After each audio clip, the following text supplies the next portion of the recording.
Welcome to Surviving Stalking with your hosts Karen and Shelcy, brought to you by Action Against Stalking, the only anti-stalking specific charity in Scotland.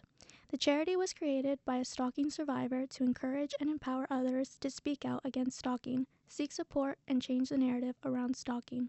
Caution is advised as some themes may be sensitive to listeners.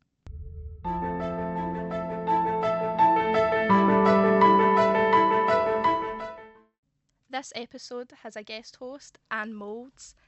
We interviewed Anne for our first episode of this podcast, so you can listen back to hear more about Anne's story. Anne is the founder of the charity Action Against Stalking, and she has created many campaigns throughout the world, but more specifically in Scotland, where she passed the stalking legislation. Welcome to another episode of our award-winning Surviving Stalking podcast series, where we dive deeply into the issues on stalking that matter most with the people who know them best. I'm going to be your guest host for this podcast. My name is Dr. Anne Moulds, and today we have a special guest on our podcast, Detective Mike Proctor from America. Welcome, Mike, and thank you very much for joining us on this podcast.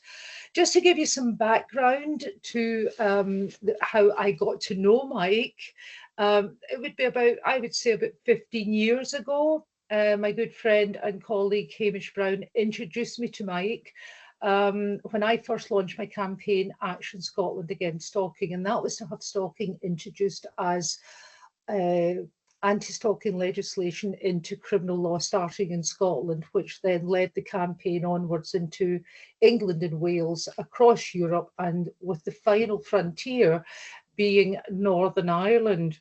And Mike joined me I contacted Mike 15 years ago, who then became my mentor and one of my supporters. And without Mike, I'm not sure whether we would have got as far as what we have. To give you some background to Mike, he's probably, I'm going to say, he's one of the kindest, loveliest people that I've ever known, but that's not why Mike is here today. Mike is also a world-renowned expert on stalking. His knowledge about stalking, about stalkers, their motivations, and victim risk is unparalleled. What Mike doesn't know about stalking, I can assure you, is not worth knowing about. And it was thanks to Mike's mentoring, his guided support, that helped me take forward this legislation. To put you in the background, Mike's from America, he lives in Texas. And at that time, when I took forward my campaign, Action Scotland Against Stalking, the only country I could really look towards was America, because they'd recognised this crime way back as early as the 1990s. They had stalking legislation in place.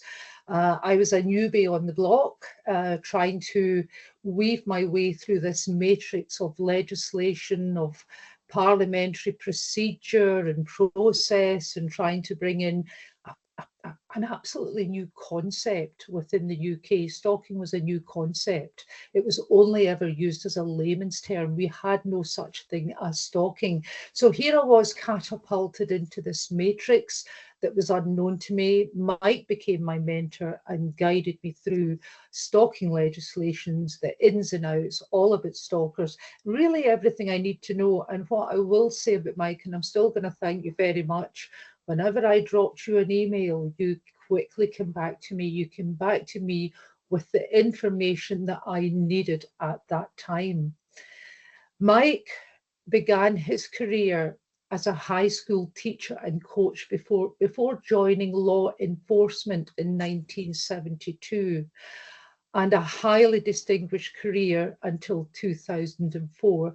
He worked in uniform patrol as a field training officer, and primarily in robbery, homicide, and predatory investigations.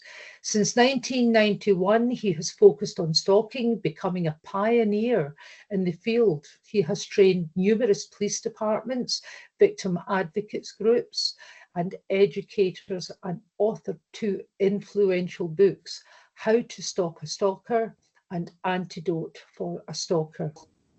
Can I just say, Both these books are invaluable. If anyone wants to know anything about stalking, to understand this crime, understand the wide range of behaviours, then these books are invaluable from an educational point of view. Wonderful books, and probably the best books out there at this present moment of time about stalking. I haven't come across any other books that could ever come up to the level of detail and information that Mike has put into these books. Mike's also consulted on various media platforms and helped draft stalking laws internationally. Without further ado, though, enough about Mike. I've given you a good background to Mike's excellent and long-standing career in the world of stalkers. And I'd like to now welcome Mike to the podcast. I'm even getting my words mixed up, podcast. Mike, thank you for joining us today. I know it's early in Texas and we're at 3 o'clock in the afternoon here. So thank you for getting up early to join us. So I'm going to start posing some questions, Mike, because we're interested in hearing about your work, what took you to write these books.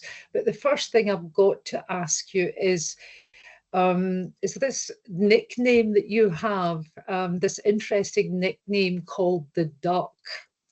Can you share the story behind how you got that nickname with our listeners? Sure. Early on in my career, people found out that I was what we call, I'm going to try and make, since we're on a podcast, I can't cuss. So, so I'm going to tell you that early on in my career, people, law enforcement found out that I was a crap magnet. So what happens is whenever I would go out in the field or especially when I was in detectives, there would be something that would happen, a robbery in progress, or I'd run across a guy that stole a car and we're in pursuit and things of that nature. So that's how I got the name the Duck, because you know what rolls down a duck's back. So my partner, who is a ex-Green Beret sniper in Vietnam, became the DCO because or the damage control officer, because he had to go talk to all of my commanders and stuff and explain to them what the heck I was doing and why I was doing it the way I was doing it. We're very unusual homicide detectives. We didn't wear suits, which is unheard of. We didn't do things like most homicide detectives did. We handled our cases differently, so much so that they wrote a book about us called The Duck and the DCO. Yeah. That's this book right here, and it's on Amazon as well. It's about 650 pages, and it takes a look at many of our cases and how we worked them. We did them unusually well. We had an 80% to 90% homicide clear rate until we had a Vietnamese community move in, and then it slowed us down because of the language barriers and other things. So that's how I got the Duck. I was always involved in something, and it was like it just followed me around. I couldn't get rid of it. So all the detectives in the county and in parts of LA County referred to me as the Duck. They didn't call me Detective Proctor. They didn't call me Mike or anything else. It was Duck. Duck, what are you doing with this? What are you doing with that? And it just, in fact, we had a homicide meeting every month, and they had a special jacket because I wore a nylon jacket, windbreaker instead of a suit. And they would give it to anybody that did an outstanding crime investigation in another county or another city or whatever else, and it was a joke. So that was the Ducks, thing. So I mean, I even had that going on. So it became, we were well known. Let's put it that way. So we're always in the newspaper or on television or something like that. So wonderful.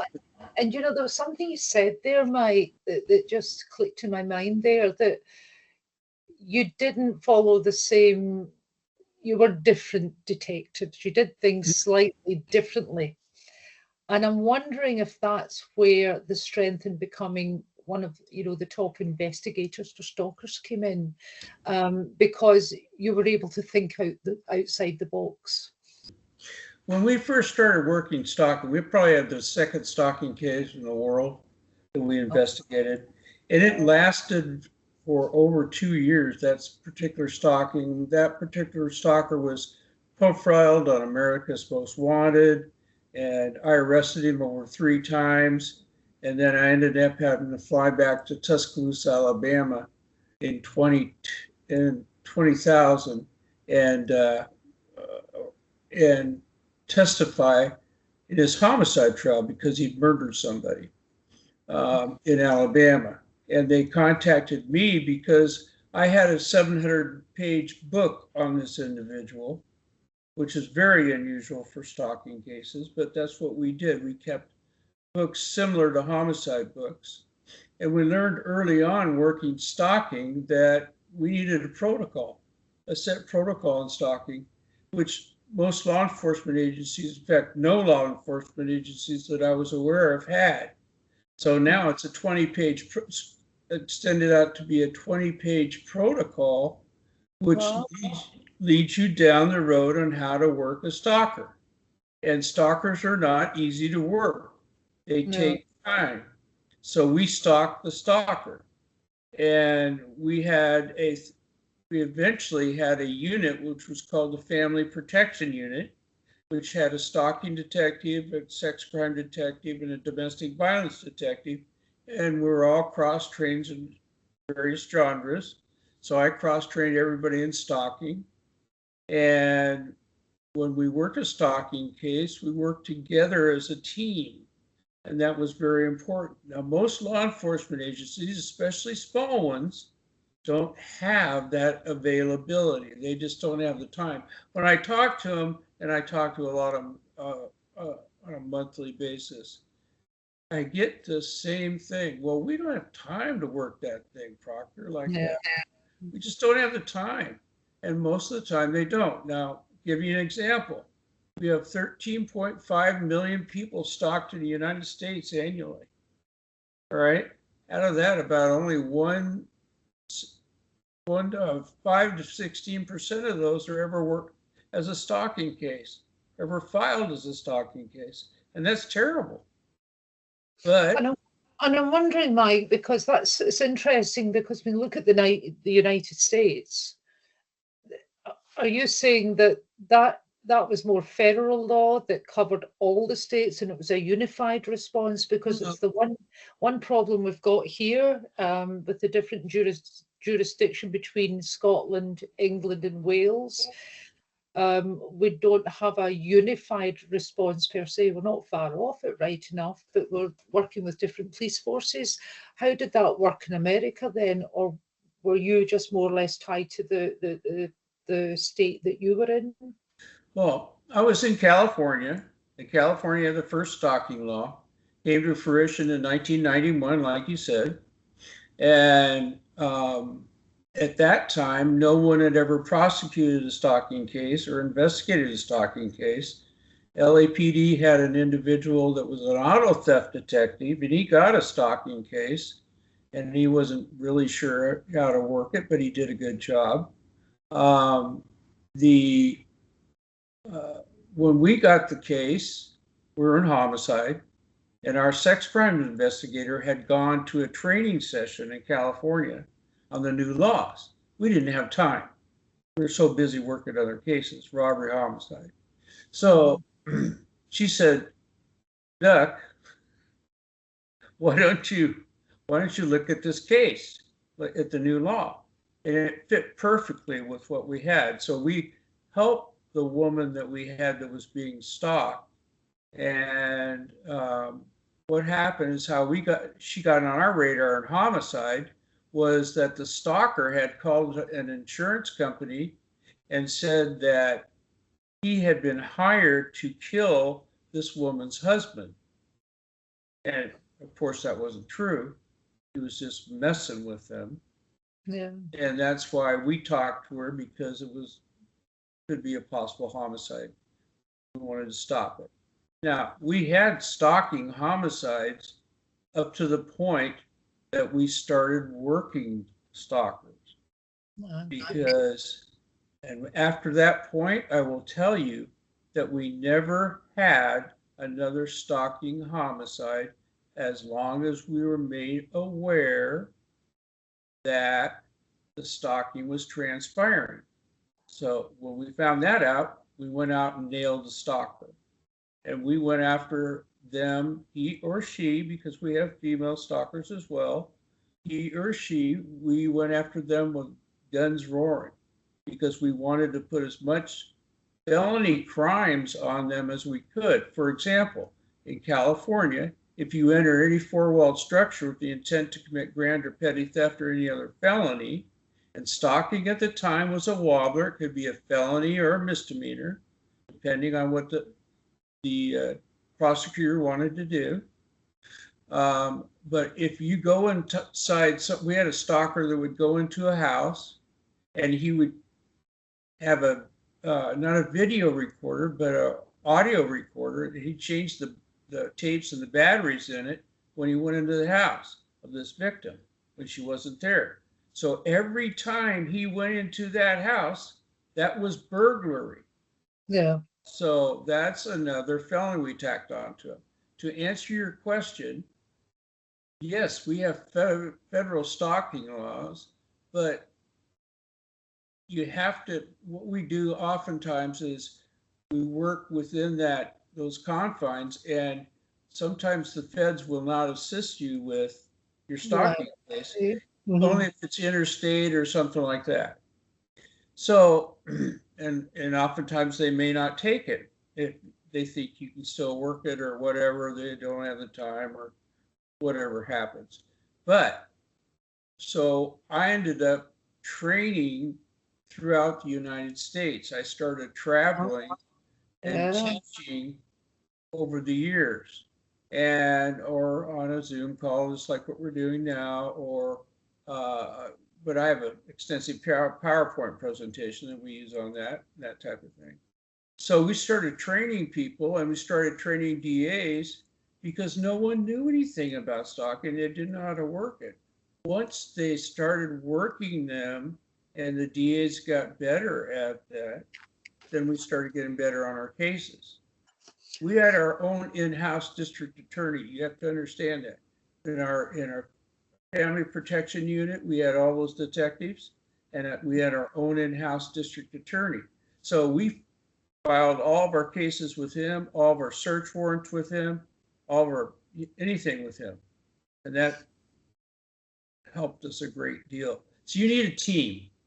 Yeah, and it's interesting you said that, because I remember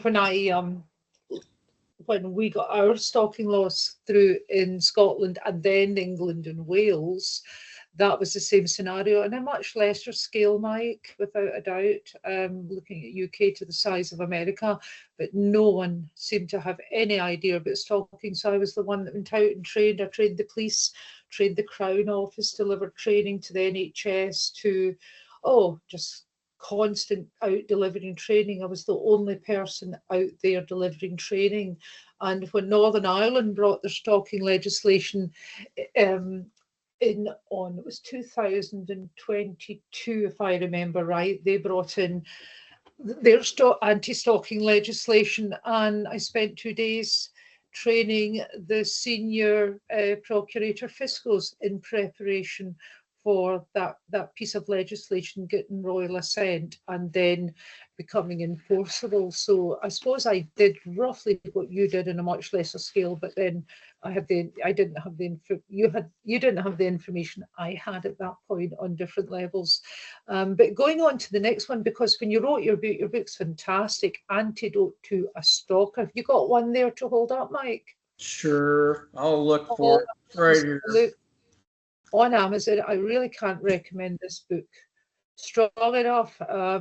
Mike was very kind to send me a lot of his books when he brought it out, and any police division that I came into contact when I was delivering training, they were left a copy of that book. So, but to delve into the history and definitions of stalking, because you described there, one case that you did deal with. Can you explain how stalking has evolved over time from the very first case of stalking you investigated a way back then, the one that you spoke about, and why it's important for people to understand these definitions now?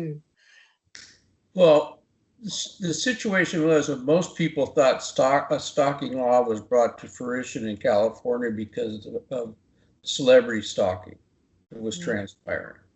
That's not the case. The case was that the stalking law was developed by an Orange County judge and a senator from Orange County because there are several law enforcement agencies that had contacted them in the county and said, look, we're getting these guys following people and they're committing trespass and they're committing petty crimes or damaging vehicles and doing things like that against against their victim, which we feel is a stalking.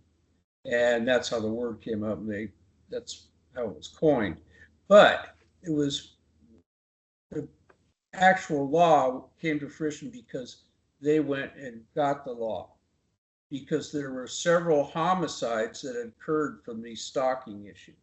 And law enforcement in our county wanted something that would help us, go after these people better than just a misdemeanor crime. So that's how the law came to fruition.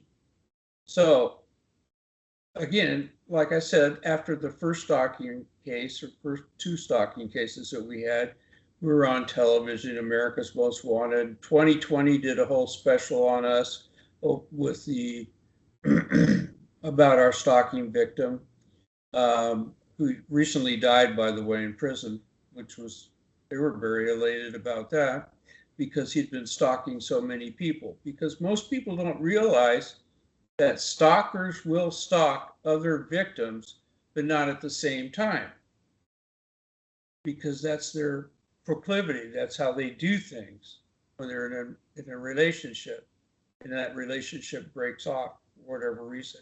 Most stalking is domestic violence, as you well know. It's not celebrity stalking, even though they get a lot of media presence with it, which I'm happy with, by the way, because people ask me that.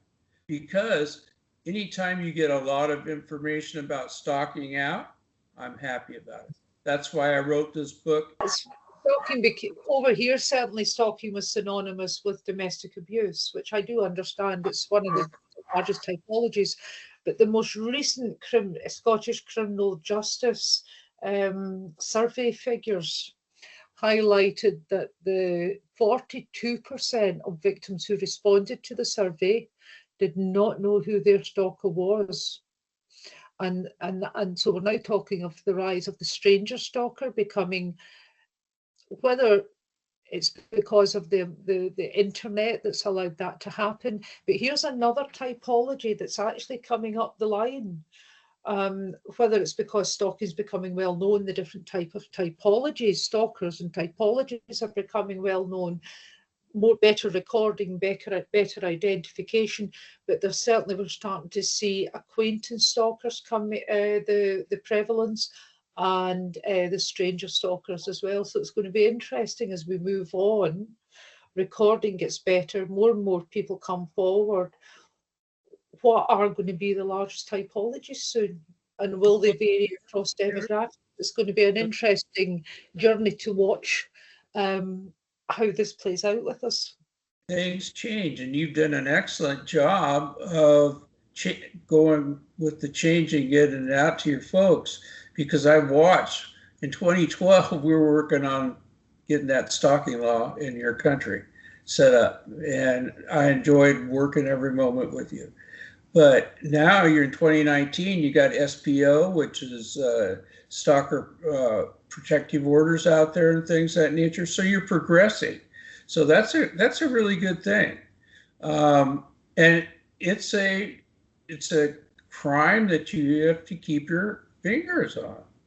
Now, and what we've also got, because this, what you're saying, its links to lethality that brought it to recognition to start with, but then what's emerging, or what we tried to show, which you highlighted in your book, it's not about the links to just to lethality, it's the damage even in the absence of physical violence. Absolutely. I mean, people, we have victims that are PTSD, they have all kinds of issues and things of that nature generated by a stalker, because I'm writing about a celebrity stalker, my newest book, in which she never met her stalker. This is the guy that you're talking about. All the stalking was done on the internet, and she was terrified wherever she encountered, wherever she went, he knew where she was, and that just creeped her out, which it does. Absolutely. And we do have a new kind of stalker out there that, like you said, where you never know about it, and it's like a creeper. We call them like a creeper stalker, where you never know about it. It's a stranger stalker too, but and what people don't understand, and I'm sure you do as well, you understand it, is attachment. Now, they don't understand how that works. I mean, you could be in a grocery store walking down the aisle, and the guy looks at you, and there's something about you that he really responds to or really likes, and he attaches, and you have no control over that. And that's why law enforcement needs to step in and take care of the problem. And understand that, isn't it? So when we're moving on to that then, so we've introduced the concept, well, we understand the links to domestic abuse, the ex-partner rejected stalker. Yes. I've also just mentioned the rise, or the more awareness of the stranger and acquaintance stalkers. Talking about the various types of stalkers, these different typologies, and you outline that very well in your book, the bag of tricks that they use, these wide ranging behaviors. You know, if there's 5 things a stalker shouldn't do, they're going to find the 6th thing to do. They really are the masters of creation and invention. Can you outline and share some of your insights into the different types of stalkers and the common tactics they use? Albeit these are very wide ranging, Mike, I do understand that. But, you know, I think this is a challenge for people. It's a lot of the behaviours are non-criminal within themselves. You know, to the outside eye, they appear benign and harmless. And certainly at the beginning, even before there was a stalking law, police would file each as a separate incident. Yes. Overlooking the course of conduct. It's not about the behaviours, it's about the course of conduct. Can you just, because you mentioned that in your book, and you also talked about the rise of the cyber stalker, and you talked about the identity theft. So here we're introducing even more different, you know, financial stalkers as well. You're absolutely correct. And unfortunately, financial stalking's become more of a problem too. Now, that's one of the things the FBI has done for us, is they have centers throughout the United States where you can take, like, if you get a stalker's laptop or his cell phone or all these types of things, you can take it to them and they'll process it and give you the information back off of it and things of that nature, because that's good for some. We have a lot of small police departments within the United States, and so they don't have those facilities, so they can utilize that. I would imagine the same way in the UK. They don't have all the facilities, but the feds have come in and developed these centers where you can go and take your evidence, whatever you want to call it, and have it processed by them. Unfortunately for us, we had our own in-house people that did that, but it depends on the size of the police department again. Now, we are seeing a great deal more of the cyber stalking, but there's even things now they can ruin your phone, screw with your phone, and things of that nature. I just had a recent stalking victim that had her cell phone, several cell phones, messed with by a stalker. She has no idea how it happened, and she's not able to give it to the police department because the police department can't take care of it. They don't understand it either. They don't know how to develop it. So it's ongoing. There's all kinds of new things that are going on. And when they start messing with your credit and everything else to harass you, it's not just terrifying.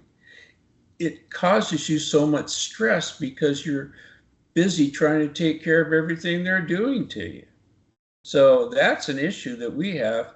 And it's, again, I will say it's out of the purview of many police departments because they don't have the staff or they don't have any place to take it to get it processed. Yeah. So would you say that the cyber stalker is a different, is it a new breed of stalker, or is a stalker regardless? Just for the sake of our listeners, a stalker, or is it just about the medium that they're using, the tool that they're using to stalk?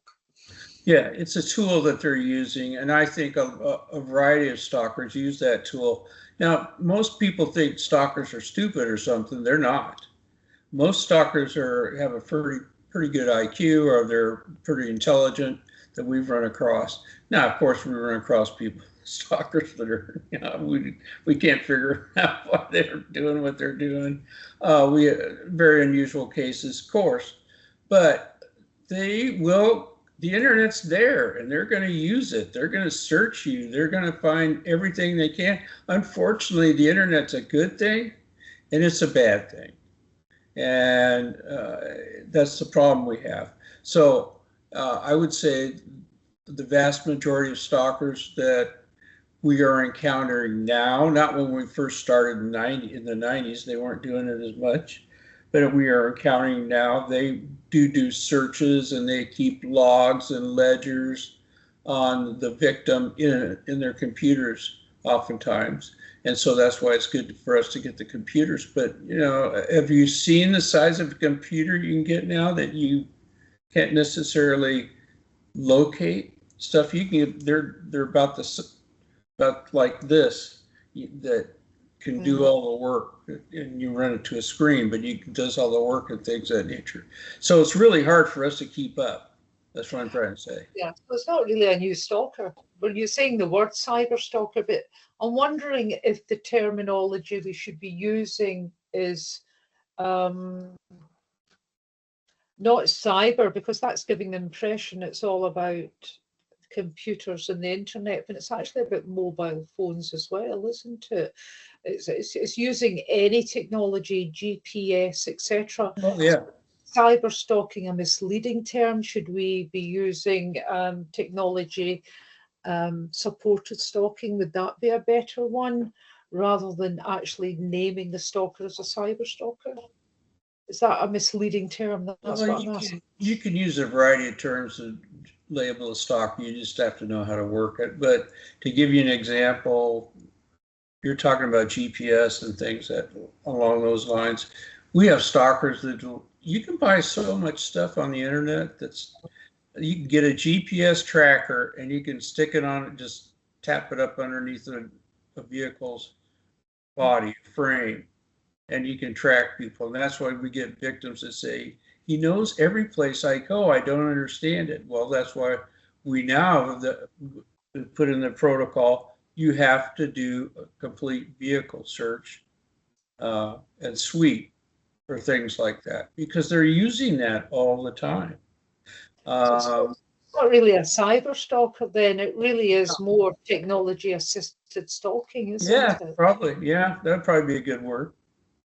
And I suppose at the end of the day, if a stalker just wanted to view you from afar, then would that be the same problem? But they don't, because what we find out is that most stalkers, albeit they maybe start on the internet or they come off the internet into the physical, or they start in the physical and they go on to the internet, at some point that stalker wants more and they want contact.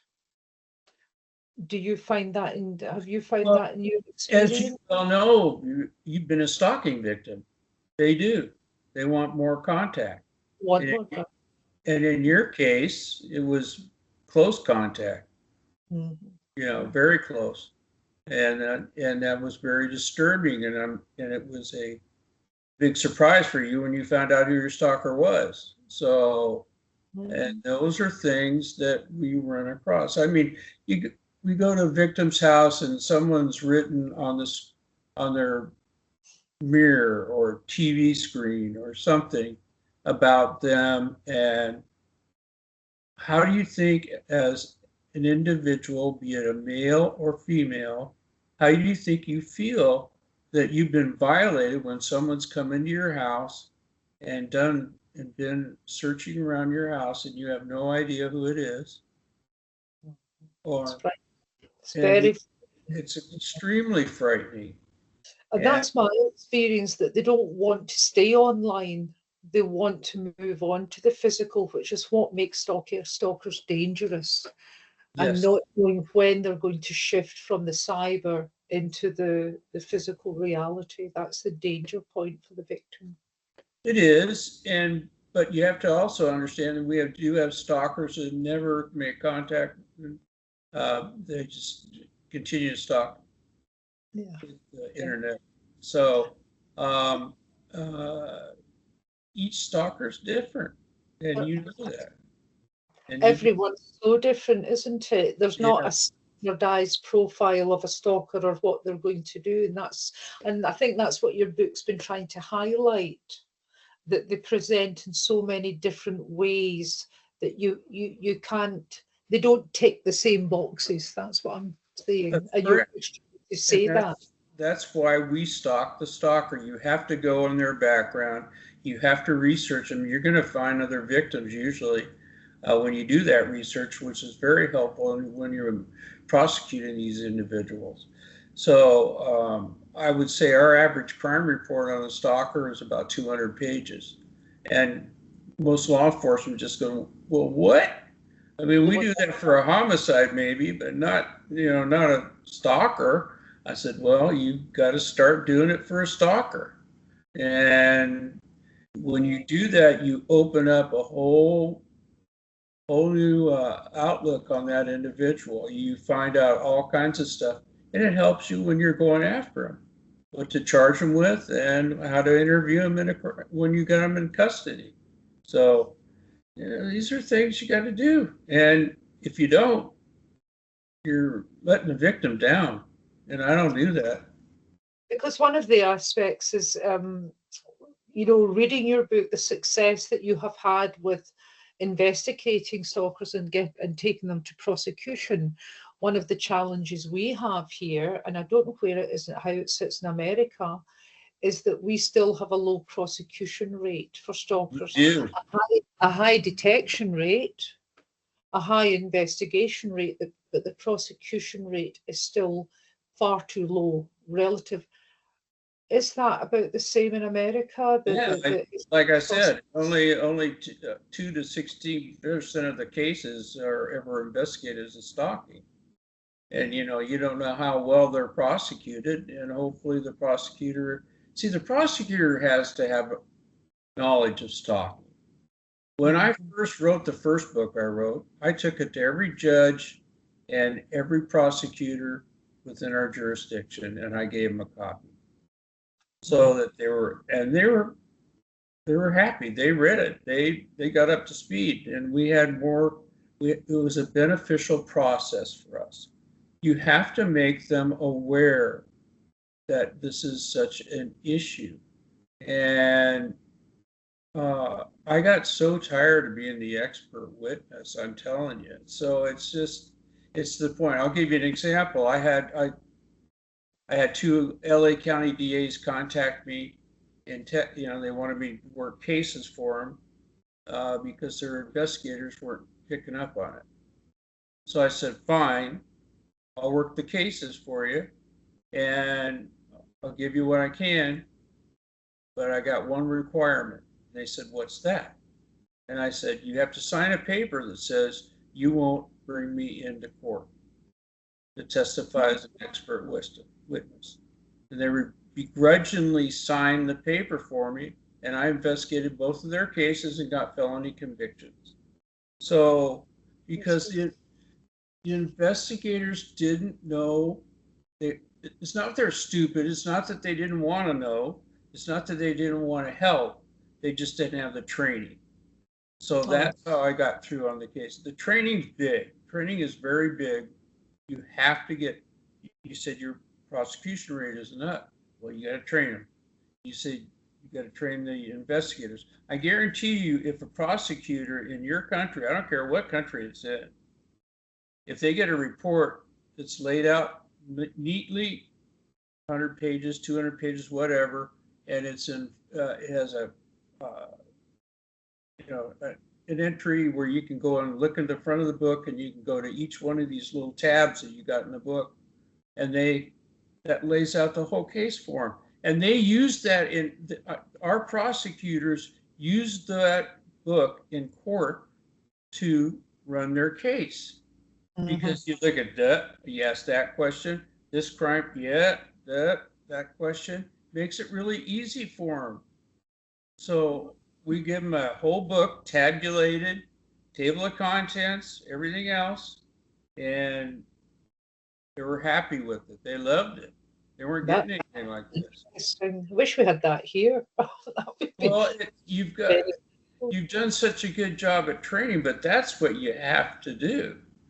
And people, again, see, I'm saying this, and you got cops out there or law enforcement agencies going, well, yeah, Proctor, yeah, that you could do that, but we don't have the time, and then you got to get past that and then say, look, you want to help the victim? Because you're here for the victim. See, we had a person that took care of our victims too. They took them to court, they did all kinds of stuff. So we laid everything out. Everything was designed for the victim. We always told our supervisors, we're not working for you, we're working for the victim. So then you take that into consideration, and then you eliminate the felony crimes like homicide or anything else, rape, anything else. You eliminate that when you work the stalker because you take the threat away. And the victim feels so relieved because as well as I do, the victims have to become their own advocates. Absolutely. So absolutely. That's what I say in the book, and it's true. Victims become their own advocates. And it's empowering victims to help them become their own advocates. So moving on to that, because one of the critical aspects of your book is the step-by-step process for stalking victims to follow. Yes. Can you highlight some of the most important safety procedures and steps a person should take if they believe they are being stalked? And can you discuss some of the key elements of this protocol and how it can assist law enforcement officers in effectively investigating and then prosecuting stalkers? So really, this is for the victims out there who will be listening to this podcast, coming from the top expert, what are the most important safety procedures and steps a person should take? And as an advocate, how can they assist? Okay, the first thing we do, the protocol is extensive, but the first thing we do is we bring our victims in and we sit them down, and they're usually just in tears or whatever. And we tell them to bring all the information they have on the stalker, all the crime reports from other agencies or anything else like that, so we can start putting that case together. Then we photograph and fingerprint them. And people go, what? You photograph and fingerprint the victim? Yes, we do. And they're very happy about that because we want to use that. We want we don't shoot just like a mugshot. We shoot full length photos. And if they have children, We photograph them. And if they're old enough, we fingerprint them too. And now I would suggest that the agency start taking DNA swabs and keep that on file. Yeah, we're not treating them as a suspect, and they know that. They understand why we got their fingerprints. We explain to them why we're taking these photos. Because if they're kidnapped or anything happens to them, we want to put in the press what they actually look like, right? Then we go out and photograph any vehicle that they drive, right? If we think we have a victim that's in threat mode that we need to start working the case right away, we work that case. In other words, we'll go out and try to find something to arrest the stalker on, to then get him in front of a judge who orders a protective order against the victim, or protective order, which is a little stronger than the civilian. If we want to have the victim have a restraining order, we don't have her hire attorney or anything else. We send one of our people with her, and they walk her through the entire process through the court, get it taken care of. And they just love this because we're doing something for them. And then we always tell our detectives you have to keep in contact every 3 or 4 days with the victim to explain what's going on and things of that nature. We don't have to worry about that because they're calling us every day to find out what's going on. So the happiest victims are when they're suspects in custody, by the way. So when the stalker's arrested, out of the picture for at least a while. But then what we do is we go to the schools if the kids are a threat, on the threat mode. We go to the schools, explain to them what's happening. We show them a picture of the stalker if we have one, and tell them you don't let this child go with anybody else but the parents or somebody that you know that signs the kids out and things of that nature. Again, the victim loves that because we're doing something. And our whole thing is to protect them. But if we feel the victim's at risk, but we don't have enough to arrest a stalker on or whatever else, we send our crime scene people out to their house or apartment, and we have them photograph the interior portions of the house and draw a diagram for us. Why do we do that? Because if I'm going to go through the door and there's a stalker in there, and I'm going to go through the door, I want to know exactly what's inside the house, how the rooms are laid out or anything else. So if we're sending our SWAT teams in or our Metro team in or just detectives going in or whatever else, we want to have that information. So that's all done. And no police department ever does that, I guarantee you. No, you don't do it. Well, no, yeah, because maybe they don't know. But that's just how the protocol starts.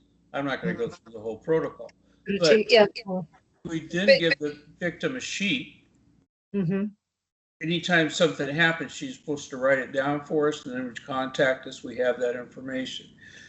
The best thing for a victim these days, because cameras are so cheap, is I suggest to most victims that they get cameras, a Ring system. But keep in mind that some of these stalkers are so brilliant, if you want to use that term, they can go into your Ring and get that information. But it's something that's there. With the Ring system, are you familiar with them? Doorbell Ring that has a camera on it. Are you familiar with that at all? With the Ring system. So where you press the doorbell, when you go up to the front of the house, the camera turns on and photographs. Oh, yes. All right. So you get it on your cell phone and that type of thing too. So we suggest that they get something like that because the cameras are so cheap these days. Yeah, they are. You can get them, and they're easy to install. Mm-hmm. But just keep in mind, a cyber stalker or cyber whatever you want to call them, they can get into those things, and they can just watch you the same way or whatever. But not all stalkers do that. And that's a preventative measure. We tell them to change their locks and things like nature too. So. No, but I think the one thing I heard you say, just to reinforce that for anyone who's listening, is that you were saying you ask victims of to log everything that happens. Right. To create a log that's a chronological log of any incidents, and to keep you up to date with what that log is. That's what I'm hearing, isn't it? As well. Absolutely. Because you need that information, Mike. And moving on again, time. Gosh, we could talk about this forever in this book because it's yes. so much to talk about. But you mentioned during the preparation for this discussion that you're working on a new book. Yes, and I'm interested what can be in this new book that's not in the antidote to a stalker, because it's just so all encompassing about stalking. But could you give our listeners a sort of an exclusive sort of sneaky peek into what it's about, and what's inspired you to write another book on stalking? You know, what else can you add that you've not put in already, Mike? Well, my outlook is the more information you get out there, the better things are. So this book it's a combination of a variety of the cases that I've handled over the 33 years I've been working stalking. So I have a ton of cases, and I lay them out in certain genres. So, for example, your case, which I want to put in there, which is an excellent case, and you've done so much work in the area, is under victim advocates. These are people that have been stalked prior and become advocates like you have, and gotten legislation passed and things of that nature. I have one lady that contacted me, and her husband was executed right in front of her in a bar where they were working, and that drove her to begin working with legislatures and pass new laws in their state. So the stalking law is always being amended, and that's fine. I'm happy as long as it's a positive amendment, just like what you brought about in your country. Mm-hmm. But this will help people to better understand what stalking is, again, and to give them examples of how the cases we work turned out and that type of thing. So I'm looking forward to it. When do you think it's coming out, Mike? When do you think the book will be finished? Well, when I get a chance to. I work in so many other things. I live in Texas, so I got to, we live on a really nice lake and stuff. So I got my grandkids over here all the time with me, and they're going on the jet skis and having fun. But, so I've got a lot of things I'm doing with that. So, it'll get done. It just takes some time. And I've got my other book, The Duck and the DCO. I'm working on that to get that on so you can just listen to it, because a lot of people don't read these days, and so I'm probably going to end up putting that new book on so you can just listen to it as well. Kindle as well. And we're just heading out. We're running out of time. My goodness, an hour's gone so quickly.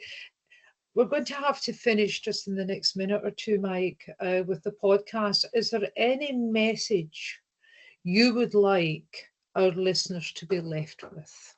Well, number one, I'm going to tell you that I agree with you that the book, not because I wrote it, The Antidote for a Stalker is something they need to get, because it lays everything out for them, gives them a bunch of information on what stalking is and the different types of stalkers and how they progress. So I think that helps. Every person that's ever read the book has told me that it really helped them. So that's why I wrote the book, to help them. I'm not out there trying to get their money. I'm just trying to help them.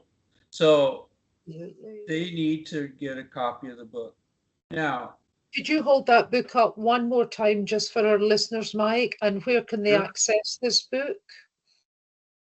Can they see that? I don't. So it's Antidote for a Stalker and by Detective Mike Proctor. And this book can be bought on Amazon, It's on amazon.co.uk. Amazon. Yeah. Yeah. Thanks, Mike. And it's about 500 pages, so it's easy to understand, easy to read, and it's well indexed. So that means that you can, well, I think I have this type of stalker. Well, you just look it up, see that you do. It makes a great desktop reference in regards to it. And most law enforcement uses, when they get the book, they use it for that. Now, what was the other question? Like, Just any messages to that you'd like to leave our listeners to be left with? the victim, if you're a victim of stalking and you're frustrated because you can't get law enforcement to help you, or you need somebody to talk to, you can always go to my website. It's www.detectivemikeproctor.com, and you can email me. I'm not going to be able to, like I said, I'm busy. Just like, well, I'm not as busy as you because you're famous, but you know, the but I'm busy. I'll try and get a response back to you. And I'm not a private investigator. I just wish people would understand that I'm a criminal consultant. I'm a criminal consultant for Office of Victims of Crime out of Washington, D.C. I'm a consultant. Sometimes that gets me into trouble too. So I don't investigate your cases. So, but I can make suggestions perhaps. And I'm handle people in your country cases and things of that nature over the internet. So it's something that I try and do as best I can. But keep in mind that you need to keep pushing. You victim advocacy. You have to become your own advocate.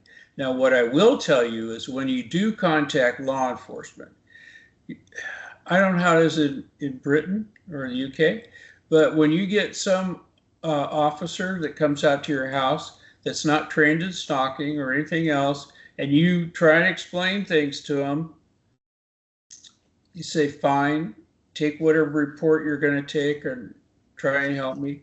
But then you go to that agency's detective division and you try and find somebody that's trained in stalking, that works stalkers, and specifically or along with other crimes that they work.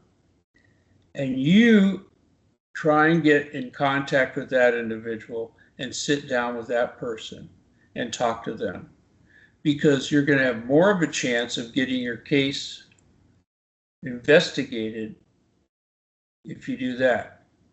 Now, especially if you're under extreme threat, you need to be contacting law enforcement all the time.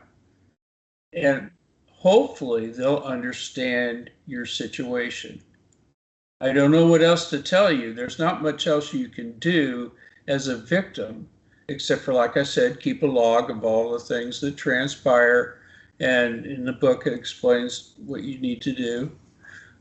We also explain things that if you're a victim, we explain things that if you're, we keep things in your car, like you keep the money on yourself, but have some money set aside, have clothes, a set of clothes where you go to a hotel or whatever else, and that type of thing. Have that, a go bag for you. We call it a go bag, whatever it is we're working. Thanks, Mike. We're going to have to come to the end now, Mike. I can only just say thank you so much. Very interesting to revisit your book, to hear direct from the horse's mouth, the author of this book, Antidote to a Stalker, the in-depth knowledge you have and how you manage to portray that in the book, all the different scenarios about investigation, risk, information to victims. It is a wonderful book, Mike, and we're looking forward to your next book coming out.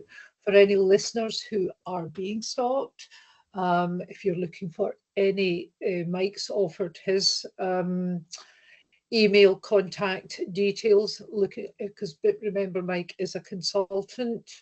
He's not an investigator. He's just reinforced that for us. But if anyone's looking for any support, information, advice as well, www.actionagainststalking.org. We also have a free phone helpline number, and that number is 0800 820 2427. So anyone being stalked, just pick up that phone. We will give you support. It doesn't matter whether you've reported to the police, doesn't matter if you haven't reported to the police, you don't feel able to report to the police, but do phone us. We will support you. We have experts who are specialised in supporting victims of stalking. We have professional and accredited counsellors as well for those that are really badly traumatised. So, but do, if you ever have the chance to get a hold of Mike's book on Amazon, Antidote to a Stalker. Here is the author. We've been very grateful today, Mike. It's been an absolute privilege that you've joined us for this podcast. And can I say we just look forward to your next book being published. Thanks, Mike. Well, I appreciate all that, and I appreciate all that you've done. It's amazing the work you guys have done, and I keep it going because you're helping so many people. In fact, they should call you before they call me. That's for sure. Well, if there's too many of them, we might be better placed for it. Can I just add to our listeners as well? Mike has been one of our special advisors, Action Against Stalking. One of the strengths of this charity that's allowed us to grow with the in-depth knowledge that we do have is, as well as a wonderful board of trustees, a fantastic team of staff. But we also have expert advisors, and Mike has been an expert advisor to Action Against Stalking for many years. And I would just like to say thank you very much, Mike, for all your support that you have given us, given the charity, and given myself all those years. Thank you. It's a blessing to have you guys, and I have no problem doing anything for you. Thank you for joining us on Surviving Stalking. If you want to get notified of new episodes, please click that follow button and leave a review. You can also follow Action Against Stalking on Twitter, Instagram, Facebook, LinkedIn, and now TikTok. All links are below in our show notes. We want to thank our colleagues at the University of the West of Scotland, who are co-creators of the Centre for Action Against Stalking. Catch you on the next one.